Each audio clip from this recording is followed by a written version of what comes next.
میاں بیوی آپس میں اگر طلاق کی باتیں کریں، بیوی کو طلاق کے بارے میں سمجھانے کے لیے، تو کیسے طلاق ہو جاتی ہے؟ میں بہت پریشان ہوں، نہیں جی ایسے طلاق نہیں ہوتی۔ طلاق کے 3 سال بعد دوبارہ اسی آدمی سے نکاح کر کے ساتھ رہ سکتے ہیں۔ اگر 3 طلاقیں دی تھیں تو پھر نہیں رہ سکتے، اگر 3 سے کم دی تھیں تو رہ سکتے ہیں۔ اچھا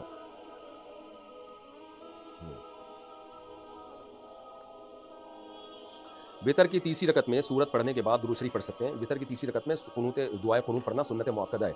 سنت مؤکدہ کا مطلب ہے کہ اس کو چھوڑ دینا حرج ہے، گناہ کا ذریعہ بن سکتی ہے یہ چیز، اس کی شریعت میں تاکید ہے۔ وطر کی تیسری رکعت میں سورت پڑھنے کے بعد درود شریف پڑھ سکتے ہیں۔ وطر کی تیسری رکعت میں دعائے قنوت پڑھنا سنت مؤکدہ ہے، سنت مؤکدہ کو چھوڑنا ٹھیک نہیں ہے، تو اس لیے دعائے قنوت سیکھیں۔ ہاں جب تک نہیں سیکھ پاتے یا مشکل ہو رہا ہے، بعض لوگوں کی بڑی عمر ہو جاتی ہے، پھر ان کی زبان پہ الفاظ ہی نہیں چڑھتے، تو پھر کوئی بھی دعا پڑھ سکتے ہیں، تو چونکہ درود شریف بھی ایک دعا ہے تو وہ بھی پڑھ سکتے ہیں۔ پھر اگر جماعت سے نماز پڑھتے ہوئے بیچ میں وضو ٹوٹ جائے تو باہر کیسے نکلیں؟ پیچھے کافی لوگ ہوتے ہیں، ان کی نماز میں خلل آئے گا۔ کوئی بات نہیں، آنے دیں خلل، آپ نکل جائیں، کھڑے رہنا وہاں جائز نہیں ہے۔ کیا زکوٰۃ ایڈوانس میں دے سکتے ہیں؟ جی ہاں، ایڈوانس میں زکوٰۃ دے سکتے ہیں۔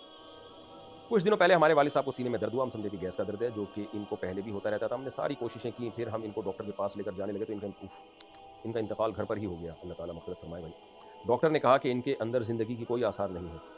اب ہمارے بعض رشتہ دار ہمیں کہتے ہیں کہ تم لوگوں نے اپنے ابو کے ساتھ زیادتی کی، اور اگر جلدی لے جاتے تو ابو بچ جاتے، اس کا کفارہ کیا ہوگا؟ کوئی بھی اپنے باپ کو نہیں مارنا چاہتا، رشتہ دار منفی باتیں کر کر کے غم بڑھاتے ہیں، ایسے رشتہ داروں کو بولو خدا کے عذاب سے ڈرو۔ تو آئندہ یہ احتیاط کریں، کوئی بھی بیمار ہو تو فوراً ڈاکٹر سے رابطہ کریں، خود سے فرض نہ کر لیں کہ گیس کا درد ہے تو، لیکن جو ہوا وہ ہو گیا، بس اب اس کو بھول جائیں۔ آپ کوئی زیادتی نہیں کی آپ نے، ابو کے لیے توبہ استغفار کریں، ان کی مغفرت کی دعا کریں، آئندہ بہرحال احتیاط کریں آپ۔ لیکن جو رشتہ دار اس طرح کی باتیں کر رہے ہیں وہ منفیت پھیلا رہے ہیں، لوگوں کا کام ہوتا ہے طنز کرنا، ایک تو باپ کے مرنے کا غم ہوتا ہے، اوپر سے یہ اس طرح کی باتیں لوگ شروع کر دیتے ہیں۔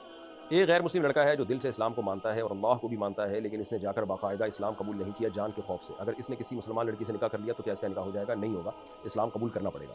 ہاں پبلک کے سامنے اسلام اگر قبول نہیں کر رہا ڈر کی وجہ سے تو اکیلے میں کر لے، لیکن یہ الفاظ اس کو زبان سے کہنے پڑیں گے کہ اللہ میں نے اپنا ہندو مذہب چھوڑ دیا اور میں اب اسلام میں داخل ہو چکا ہوں۔ صرف یہ مان لینا کہ واقعی اللہ کے نبی سچے نبی ہیں اور دل میں یقین ہو جانا کہ اسلام سچا مذہب ہے، یہ یقین ہونا کافی نہیں ہے۔ اقرار باللسان، زبان سے اقرار اور دل سے تصدیق، یہ بھی ضروری ہے، ایمان کے ارکان میں سے ہے۔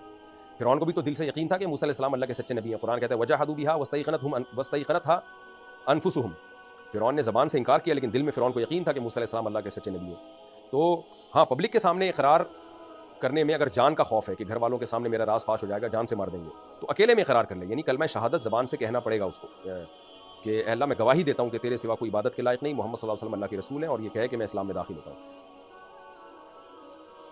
تو اگر یہ الفاظ کہے تھے، بے شک چھپ کے کہے ہوں، اللہ سے کہے ہوں، تو پھر وہ اسلام میں داخل ہو گیا اور اس کا نکاح درست ہے۔